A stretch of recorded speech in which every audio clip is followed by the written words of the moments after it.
सुन रहे हैं रेडियो सबरंग। जुड़िए अपनों के संग। बच्चे मन के सच्चे, बच्चे मन के सच्चे, सारे जग के आँख के तारे, ये वो नन्हे फूल हैं जो भगवान को लगते प्यारे, बच्चे मन के सच्चे। तो उन्हीं बच्चों को डेडिकेटेड है आज का हमारा ये प्रोग्राम। न सिर्फ उनको जो उम्र से बच्चे हैं, बल्कि उनको भी जो मन से बच्चे हैं, और उनको भी जो अपने बचपन की यादों में जी रहे हैं।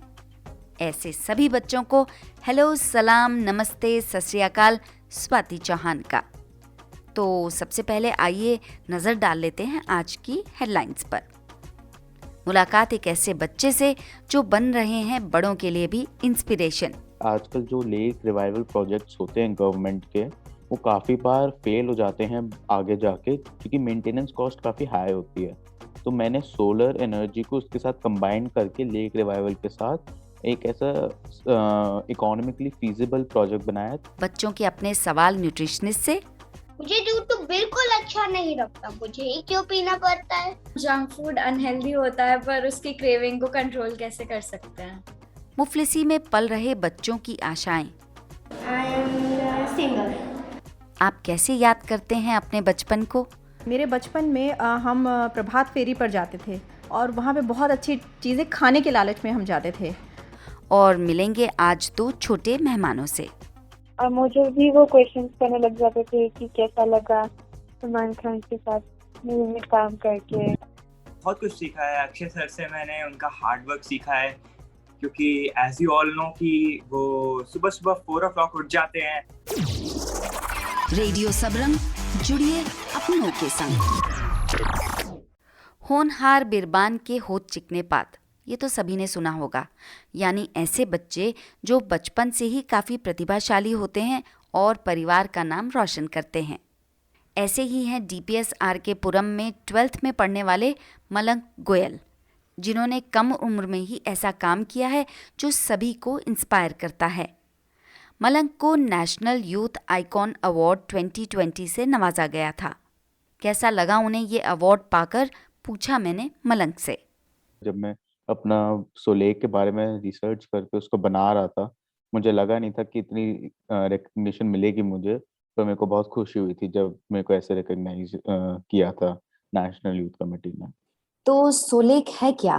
तो सोलेक एक मॉडल है, इकोनोमेट्रिक मॉडल, जो लेक्स को रिवाइव करता है बोथ सस्टेनेबली और इकोनॉमिकली फीजिबली। तो क्या होता है कि आजकल जो लेक रिवाइवल प्रोजेक्ट्स होते हैं गवर्नमेंट के, वो काफ़ी बार फेल हो जाते हैं आगे जाके, क्योंकि इतने पैसे डाल नहीं पाते वो कि बस उसमें पैसे देके आप उसको मेंटेन करो, क्योंकि मेंटेनेंस कॉस्ट काफ़ी हाई होती है। तो मैंने सोलर एनर्जी को उसके साथ कंबाइन करके लेक रिवाइवल के साथ एक ऐसा इकोनॉमिकली फीजिबल प्रोजेक्ट बनाया है, ताकि उसको मेंटेन करने के लिए गवर्नमेंट को अपने पैसे ना देने पड़े ज़्यादा। आप इतना अच्छा काम इतनी छोटी एज में कर रहे हैं, हम लोगों के लिए, बहुत से लोगों के लिए बहुत बड़ी इंस्पिरेशन है। आपकी इस प्रोजेक्ट के लिए किसने इंस्पायर किया आपको? क्या सोच थी इसके पीछे? 1-2 साल पहले के अराउंड मैं अपने पापा के साथ बैंगलोर गया था, क्योंकि उनकी कंपनी वहीं पर है। तो बैंगलोर में मैंने देखा कि काफ़ी सारी लेक्स पोल्यूटेड हैं, काफ़ी सारा मतलब वेल मेंटेन्ड बिल्कुल नहीं है। मेरे को इतना अच्छा नहीं लगा कि आस-पास जो कम्युनिटी रह रही है वो भी इतनी गंदी एरिया में रह रही है। तो जब मैं वापस आया दिल्ली, मैंने वही हालत फिर यहाँ पे भी नोटिस करी। फिर मैंने एक ट्रेंड देखा कि हर मेगा सिटी में होता है कि उनकी लेक्स पोल्यूटेड हैं, अच्छे से मेंटेन्ड नहीं है, इंडस्ट्रीज उनमें पॉल्यूटेंट्स डालती रहती हैं। तो फिर मैंने एक रिसर्च किया कि ये क्यों नहीं मेंटेन्ड है। तो फिर मेरे को पता चला कि इनकी जो इतनी हाई मेंटेनेंस कॉस्ट होती है, उसकी वजह से मेंटेन नहीं कर पाते हैं, जो भी एजेंसी का काम होता है। तो फिर मैंने सोलेक बनाने का सोचा कि एक रिवाइवल भी हो जाएगा, साथ में मनी भी जनरेट हो जाएगा। बहुत ही अच्छी सोच के साथ आपने ये शुरू किया है। तो जब आप ये प्रोजेक्ट कर रहे थे, बना रहे थे, आपको किन्हीं मुश्किलों का सामना करना पड़ा था? हाँ, तो फिर क्या था कि इस प्रोजेक्ट में आप देखोगे तो फिर एक कंस्ट्रक्शन एजेंसी का काम होता है लेक रिवाइवल का, तो सोलर एजेंसी का काम है सोलर उसका करने का। तो इतनी सारी एजेंसीज को मिला के एक प्रोजेक्ट बनाना, उन सबको यूनाइट करने का थोड़ा मुश्किल काम था। पर वो फिर गवर्नमेंट एजेंसीज में जाके उनसे क्वेश्चंस पूछ के, उनसे गाइडेंस लेके, एक करके ये फिर सॉल्व प्रॉब्लम्स। तो पढ़ाई के साथ साथ ये कैसे मैनेज किया आपने? अब टाइम मैनेजमेंट की बात होती है, अब जैसे कि दिन में पढ़ो रात को ये कर लो, या रात को पढ़ो दिन में ये कर लो, तो वो तब टाइम मैनेजमेंट जैसे जिसका जो बैठता है उस हिसाब से। आपने एक एनजीओ शुरू किया है लाइट स्प्रेड नाम से, जो गरीब बच्चों को पढ़ाते हैं, तो ये सोच कहाँ से आई आप में? हाँ, तो फिर मैं 7th 8th में एक सीमैक्स इंटरनेशनल स्कूल है, उधर मैं स्टूडेंट टीचर वॉलेंटियर था, कि सैटरडे को जाता था, जो थोड़े मतलब वीक बच्चे थे पढ़ाई में, मैथ्स और साइंस में, मैं उनको थोड़ा समझा के, थोड़ा एक्स्ट्रा क्लासेस लेके फिर घर आ जाता था। वो स्कूल क्या है, वो स्टार्टिंग से ही थोड़े अंडर प्रिविलेज बच्चे लेता है, जो पूरी फीस, मतलब बहुत महंगी फीस नहीं भर पाते प्राइवेट स्कूल्स की, और गवर्नमेंट स्कूल्स उनके एरिया में इतने अच्छे हैं नहीं, तो फिर वो काफ़ी कम फीस पे ले लेते हैं। पर फिर कोविड की वजह से क्या हुआ, सबके पेरेंट्स की जॉब का अनसर्टेनिटी हो गई, तो फिर वो धीरे-धीरे स्कूल की फीस भरने नहीं लगे, क्योंकि उनके पास इतने पैसे नहीं थे, और कोविड की वजह से उनकी फाइनेंशियल सिचुएशन और बेकार हो गई। तो फिर मैंने लाइट स्प्रेड खोला, जिसके थ्रू लोग फंड कर सकते हैं उन बच्चों की एजुकेशन, ताकि वो उन स्कूल में पढ़ते रहें और उनके पेरेंट्स के ऊपर इतना फाइनेंशियल बर्डन ना रहे। और ये आपके साथ इस एनजीओ में कितने लोग जुड़े हैं? इस पे मैं ही फाउंडर हूँ, मेरे साथ 2 और लोग हैं, जो एक एडवाइजर हैं और एक जो वेबसाइट संभालते हैं, उसके अलावा हम 3 की टीम है, और बाकी स्कूल से हेल्प मिलती है हमें विद द स्टूडेंट के रिकॉर्ड वगैरह, वो स्कूल के साथ टाई अप है उसका। Beautiful thought process. मलंक, आप तो खुद ही एक स्टूडेंट हैं और इस तरह से अपने से छोटे बच्चों को पढ़ा रहे हैं, ये काबिले तारीफ है इस तरह की सोच रखना। So well done Malank. आपने ये नाम लाइट स्प्रेड कैसे सोचा? तो जब मैं सोच रहा था एनजीओ खोलने की, ये एनजीओ नहीं मतलब एक फंड रेजिंग वेबसाइट खोलने की, तो मैंने सोचा था कि फ्यूचर में इसको और डाइवर्सिफाई करेंगे, इसमें और चीज़ें ऐड करेंगे। और लाइट स्प्रेड इसलिए क्योंकि मेरा मानना है कि हर जगह जहाँ पे भी सोसाइटी के जो भी डार्क कॉर्नर्स हैं, हर जगह लाइट पहुंचे, हर जगह रोशनी रोशनी फैले। ब्यूटीफुल। कितने बच्चे एनरोल हो चुके हैं अभी तक? तो फिर अभी अराउंड 50 बच्चों की एजुकेशन फंड हो चुकी है, और जैसे जैसे और आते हैं तो वैसे वैसे नंबर बढ़ते रहते हैं, पर अभी तक 50 बच्चों की हो गई है। आपकी क्या क्या हॉबीज है मलंक? सो मैम, एक तो मैं तबला बजाता हूँ, फिर तबला के साथ साथ एक रूबिक्स क्यूब आता है, मैं वो भी बहुत करता हूँ। तो उससे मैं इंडियन क्यूब एसोसिएशन का मेंबर हूँ। उसके साथ मेरे को बुक्स पढ़ना पसंद है, गाने सुनना पसंद है, और मैं कभी कभार मतलब मेरे को स्पोर्ट्स देखना बहुत पसंद है, तो मैं क्रिकेट फुटबॉल ये सब बहुत देखता हूँ। तो आप छोटा पैकेट और बड़ा धमाल हैं। आप कह सकते हैं कि इसमें। अच्छा, ये रूबिक क्यूब सॉल्व करने में आपको कितना समय लगता है? यस मैम, तो इसको करने में मेरे को अराउंड 25 to 30 सेकेंड्स लगते हैं। राइट। आपके फ्यूचर प्लान्स क्या है मलंक? कॉलेज में एक तो मैं सोलेक में रिसर्च और ज़्यादा करूँगा, इसको और एफिशिएंट बनाने की कोशिश करूँगा। फिर उसके साथ-साथ और इकोनोमेट्रिक मॉडल्स देखने की सोचूँगा मैं, क्योंकि मेरे को इकोनॉमिक्स पढ़ने का मन है मैथ्स के साथ। तो और इकोनोमेट्रिक मॉडल्स बना के सस्टेनेबल वर्ल्ड के टुवर्ड्स जाएँगे। सबसे पहले सस्टेनेबल इंडिया, फिर सस्टेनेबल वर्ल्ड। उसके बाद मैम उसके साथ-साथ लाइट स्प्रेड को मैं कंटिन्यू करूँगा, एंड पढ़ाई के साथ-साथ तबला तो है ही मेरा एक, क्योंकि मेरे को ऐसा लगता है कि हर किसी की लाइफ में एक आर्ट या स्पोर्ट होना चाहिए, जिसकी वजह से उनकी मेंटल और फिजिकल वेलबीइंग अच्छी रहे। मलंक, आपकी इस सोच को सलाम है रेडियो सबरंग का। थैंक यू सो मच, आप हमसे जुड़े और अपने बारे में आपने हमको बताया और आपके प्रोजेक्ट्स के बारे में। Wish you all the very best. बढ़ते बच्चे क्या खाएं, जंक फूड से उन्हें कैसे बचाएं, और न जाने ऐसी कितनी ही चिंताएं, मगर ये सब तो हमारी वरीज है ना। तो हमने आज सोचा क्यों ना खुद बच्चों को मौका दिया जाए न्यूट्रिशनिस्ट से बात करके अपनी मुश्किलों के बारे में पूछने का। न्यूट्रिशनिस्ट प्रीति चौधरी आरडीसी राजनगर में हेल्थ प्योर नाम से क्लिनिक चला रही हैं, और उनसे बात कर रहे हैं पार्थ दासगुप्ता और Dishita Dubey. Hi, I'm Dishita. I'm in class 12th and I'm from Delhi Public School, Vasundhara. So my question is, कि आजकल ऑनलाइन क्लासेस के कारण कोई भी फिजिकल एक्टिविटी नहीं हो पा रही है एंड भूख भी बहुत ज्यादा लगती है. So what should I eat so that I won't gain weight? हाँ, हाय दिशिता। दिशिता, ये बात बिल्कुल सही है कि ऑनलाइन क्लासेस बहुत ज्यादा लॉन्ग आवर्स तक चलती हैं, बट बेटा वो मॉर्निंग आवर्स में चलती है ना, इवनिंग में तो नहीं. तो हम इवनिंग में अपने लिए half an hour physical activity के लिए निकाल सकते हैं, लाइक डांसिंग के लिए या फिर वॉक करने के लिए, स्किपिंग, जो भी आपको अच्छा लगता है. तो आपको हाफ एन आवर या 45 मिनट तो अपने फिजिकल एक्टिविटी के लिए निकालना ही है. ड्यूरिंग योर क्लासेस आपको जो भी जब स्नैकिंग चाहिए तो वो प्रोटीन रिच हो सकता है. लाइक अगर if you are eating egg तो आप एग ले सकते हो, एग का व्हाइट पोर्शन ले सकते हो, आलमंड्स खा सकते हो, मखाने खा सकते हो, भुना हुआ चना खा सकते हो विद गुड़ थोड़ा सा. तो आयरन और कैल्शियम का बहुत अच्छा कॉम्बिनेशन होता है और उससे भूख भी नहीं लगती है. पानी बहुत अच्छे से पीना है, पानी स्किप नहीं करना है. बोर्ड्स के वजह से स्ट्रेस काफी होता है एंड तो स्ट्रेस रिलीविंग डाइट क्या हो सकती है? सबसे अच्छा स्ट्रेस जो होता है दूर, वो सबसे अच्छा होता है हम लोगों का मेडिटेशन से. सुबह जब भी आप मॉर्निंग में उठते हो 10 मिनट्स प्लीज गॉड को सबसे पहले उठ के याद करो, उनको थैंक यू बोलो. ठीक है, आप 5 मिनट्स के लिए उनका कोई भी प्रेयर या कुछ भी कोई भी जो आपको मंत्र याद है वो आपको याद जरूर उनको करना है. तो उससे मेडिटेशन से ना आपके माइंड को रिलैक्स मिलता है. और जितने भी फैटी फूड है उनको अवॉइड करो, लाइक बर्गर हो गया, पिज्जा हो गया, जिसमें चीज ही जिससे ऐसे करके खिंचता है, जो चीज जैसे करके रबड़ की तरह खींचे ना, उनको नहीं खाना, क्योंकि वो सब हमारे माइंड को रबड़ की तरह खींच रहे होते हैं.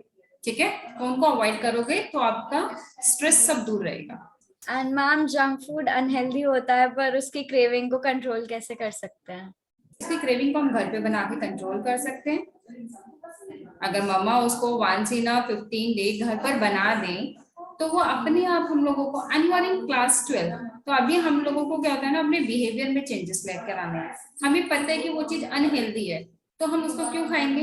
अमरीश, आपको क्या बड़े होके क्या बनना है? डॉक्टर, इंजीनियर, क्या बनना है? साइकोलॉजिस्ट.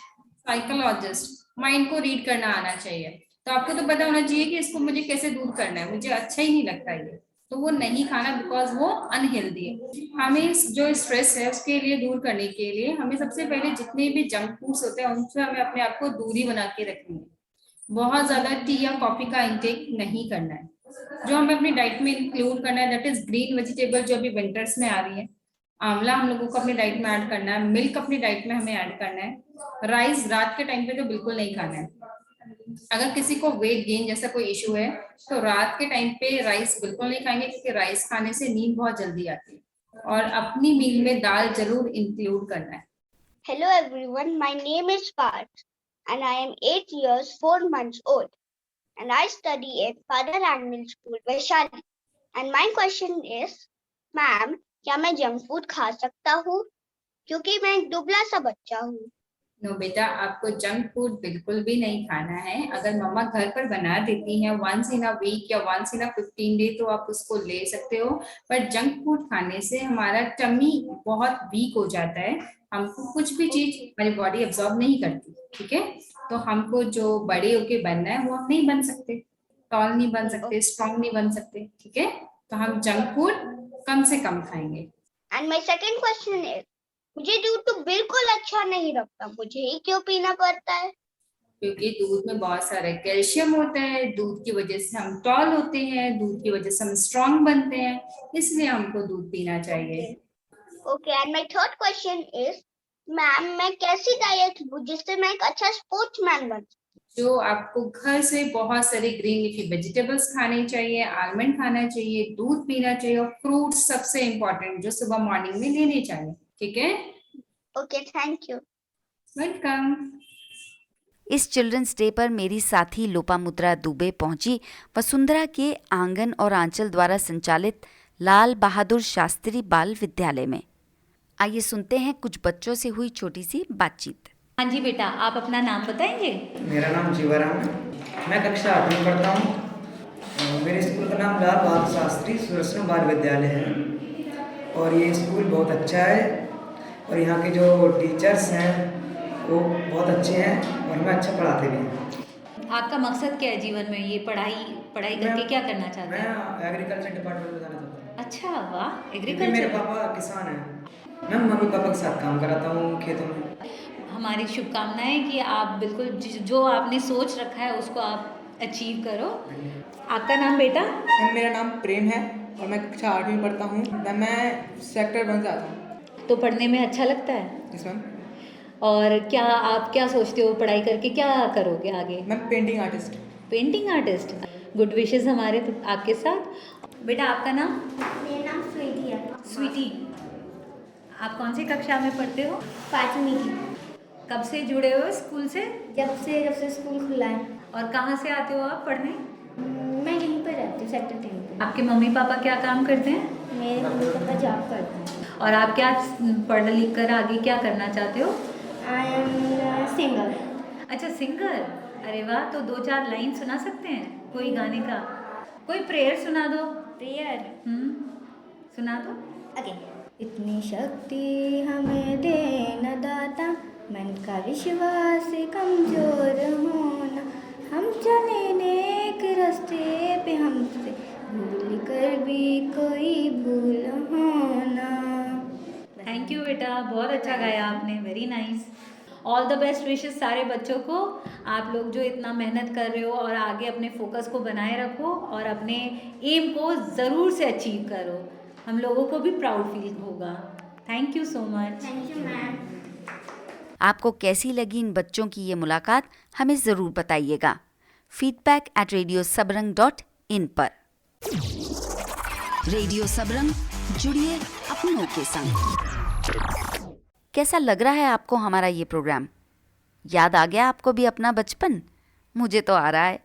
तो मेरी साथी लोपामुद्रा दुबे ने कुछ लोगों से पूछा कि बचपन शब्द सुनते ही पहली चीज़ उनके दिमाग में क्या आती है। जब भी मेरे बचपन की बात होती है तो मुझे हमेशा याद आता है कि मेरे बचपन में हम प्रभात फेरी पर जाते थे और वहाँ पे बहुत अच्छी चीज़ें खाने के लालच में हम जाते थे।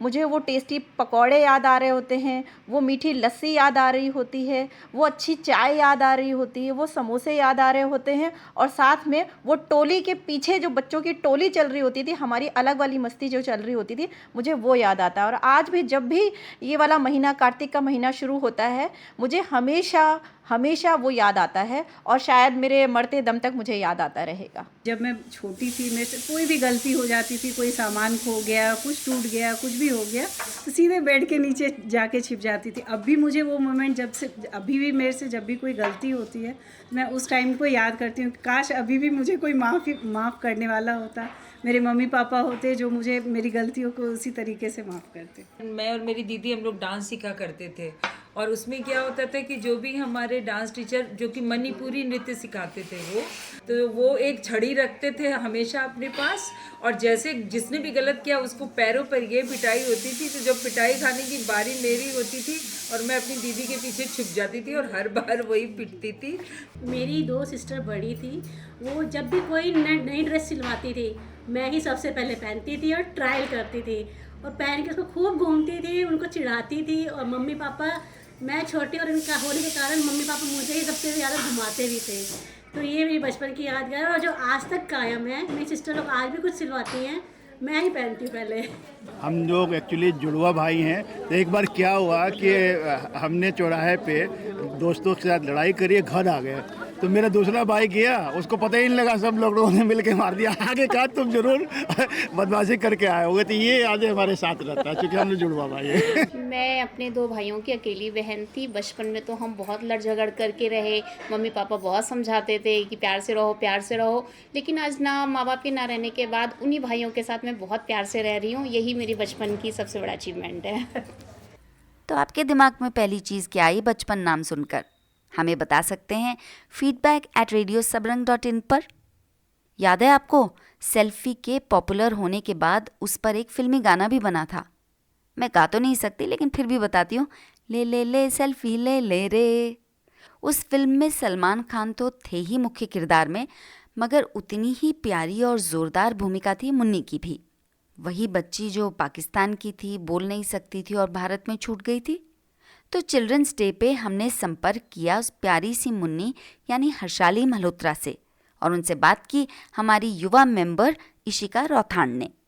हर्षाली, आपका रेडियो सबरंग पर स्वागत है। जिस तरह से आपने बजरंगी भाईजान में मुन्नी का किरदार निभाया वो काबिलियत तारीफ था और आपकी क्यूटनेस एंड एक्सप्रेशन तो सोने पे सुहागा थे ही। We are delighted to have you dear. Bajrangi Bhaijaan की क्यूट सी मुन्नी इस साल टीनेजर हो गई है, right? So how did you celebrate your birthday? हमने एक छोटी सी पार्टी रखी थी जिसमें मेरी फैमिली और एक मेरी फ्रेंड आई थी। आप सोशल मीडिया पर बहुत एक्टिव रहते हैं, तो आपका फेवरेट सोशल मीडिया प्लेटफॉर्म कौन सा है? इंस्टाग्राम। वाई? रील्स बनाती हूँ मैं। ओके, और रील्स में क्या करते हो आप? अलग अलग तरीके की रील्स बनाती हूँ, डांस हो गए, डायलॉग हो गए। हाँ, हमने देखा है your videos are always trending. आप कितनी साल की थी जब you got the offer of Bajrangi Bhaijaan? मैं 6 साल की। 6 साल की, ओ माय गॉड। 6 साल की उम्र में कितना चैलेंजिंग था आपके लिए एक ऐसा रोल प्ले करना जो कुछ बोल नहीं सकता, एंड इस रोल के लिए आपने क्या प्रिपरेशन की थी? प्रिपरेशन तो नहीं थी। जब मेरे को फाइनल करने की पहले वर्कशॉप हुई थी, पर फाइनल होने के बाद तो ऐसा कुछ प्रिपरेशन नहीं हुई थी। बट मेरे को बिना बोले कुछ भी मतलब एक्सप्रेस करना था बिना बोले, तो वो थोड़ा सा हार्ड था बिकॉज मैं बहुत बोलती हूँ। That's a nice quality. आपके साथ इस मूवी में सलमान खान, नवाजुद्दीन सिद्दीकी, ओम पुरी सर, शरद सक्सेना, करीना कपूर जैसे इंडस्ट्री के बड़े बड़े नाम थे, तो इनके साथ स्क्रीन शेयर करके आपको कैसा फील हुआ? बहुत अच्छा लगा था, बहुत खुश थी मैं बिकॉज मैं इतने सारे लोगों के साथ काम कर रही थी पहले नहीं। तो आप इन सारे एक्टर्स को जानते थे तब? हाँ। Very nice. आपको जब ये ऑफर मिला कबीर खान की मूवी बजरंगी भाईजान के लिए, तब आपको कैसा लगा? बहुत खुशी हुई थी और इतना अच्छे से याद नहीं है। तो हर्षाली, जब ये आपकी मूवी रिलीज हुई तो आपके फ्रेंड्स का क्या रिएक्शन था? वो बहुत खुश थे कि मैं उनके स्कूल में या उनकी क्लास में हूँ, और बहुत बच्चे मुझसे ऑटोग्राफ मांगते थे। टीचर्स भी मांगती थी मुझसे फोटोज और ऑटोग्राफ, और मुझे भी वो क्वेश्चंस करने लग जाते थे कि कैसा लगा सलमान खान के साथ मूवी में काम करके। अब जब आप बजरंगी भाईजान देखते हो तो आपको कैसा फील होता है? मुझे बहुत अच्छा लगता है, मुझे बहुत खुशी होती है कि जब हमने शूट करी थी बजरंगी भाईजान तो मैं कितनी छोटी सी थी और अब कितनी बड़ी हो गई हूँ। और जब मैं इतनी छोटी सी थी तो मैंने कैसे किया ये, लाइक कि इतने लोगों को पसंद है ये मूवी।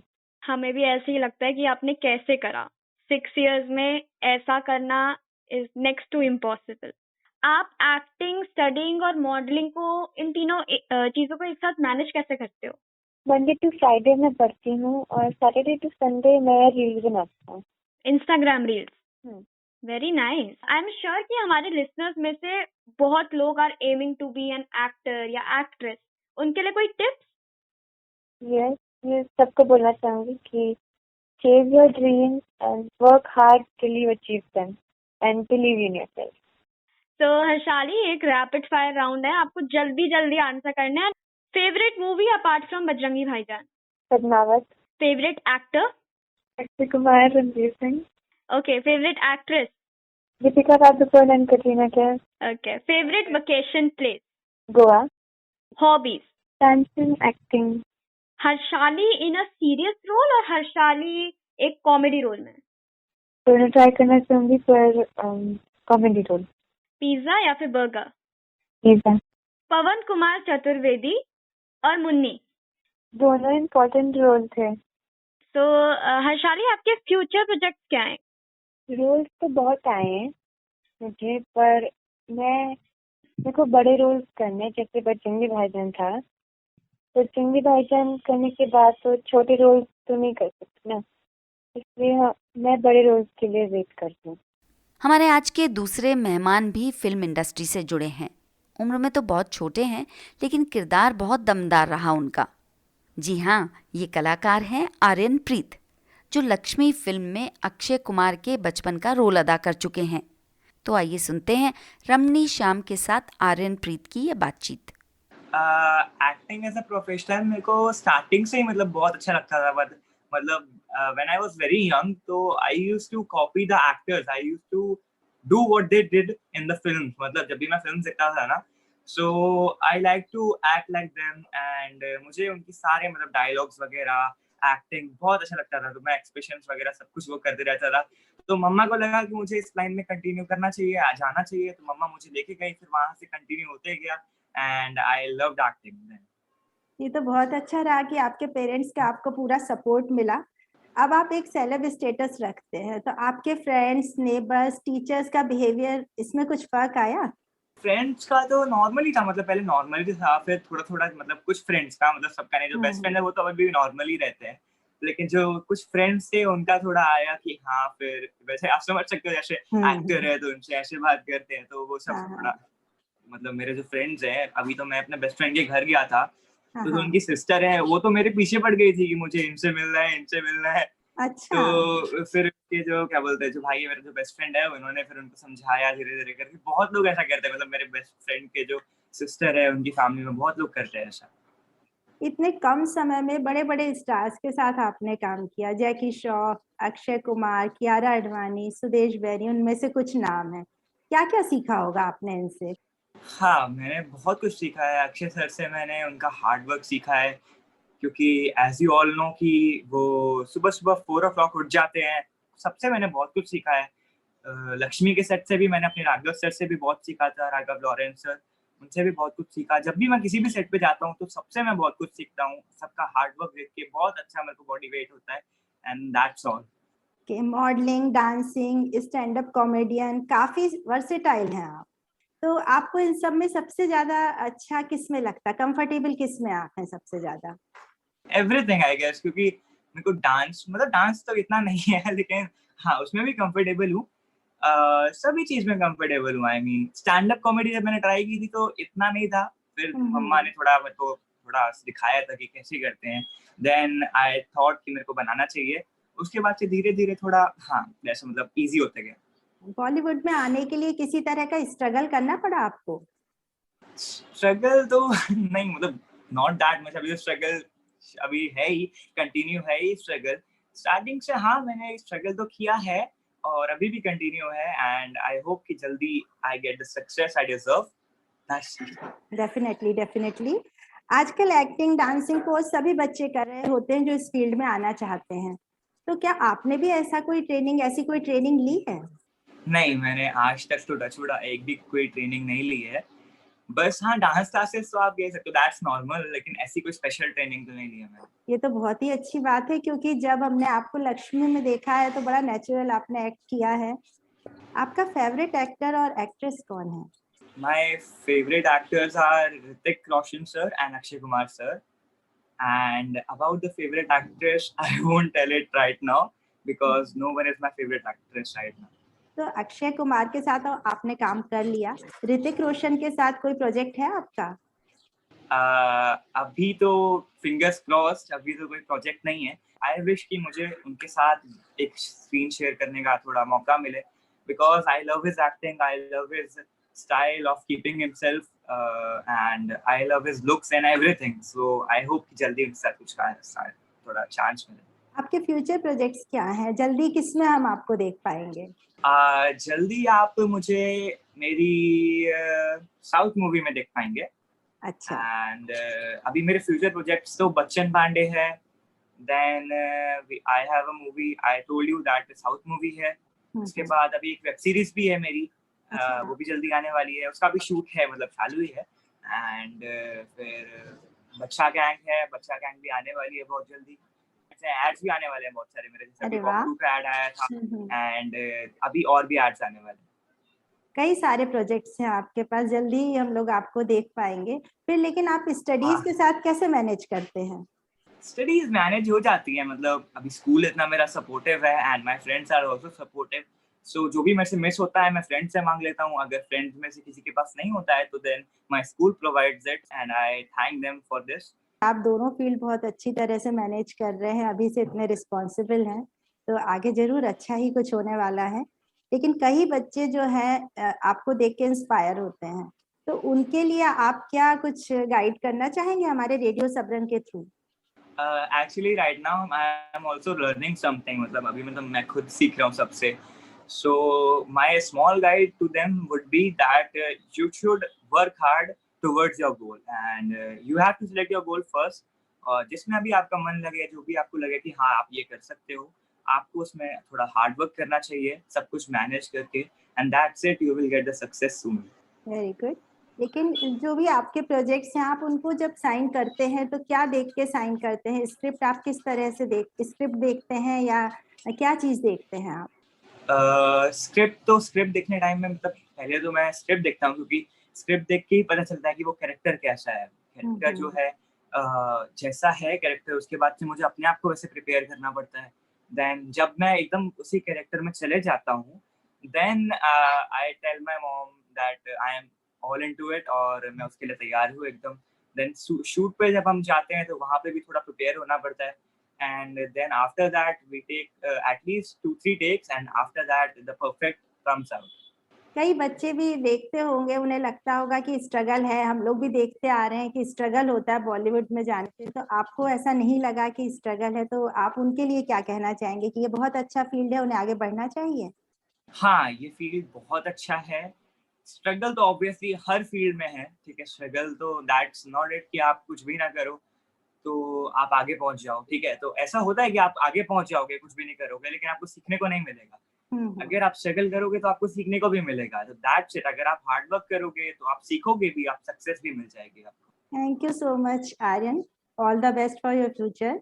बस ma'am, your blessings are needed. Thank you so much. उम्मीद है आपको ये बातचीत पसंद आई होगी। वैसे अगर आप भी हमसे जुड़ना चाहते हैं तो हमें लिखिए feedback@radiosabrang.in पर। ठंड का मौसम आ रहा है, इसलिए अपनी सेहत का ज़रूर ध्यान रखिए। अगर आपने अभी तक वैक्सीन नहीं लगवाई तो तुरंत लगवाइए, और फिलहाल मास्क पहनना मत छोड़िए। इसी के साथ मुझे यानी स्वाति चौहान को इजाज़त दीजिए। नमस्कार। आप सुन रहे थे रेडियो सबरंग। जुड़िए अपनों के संग।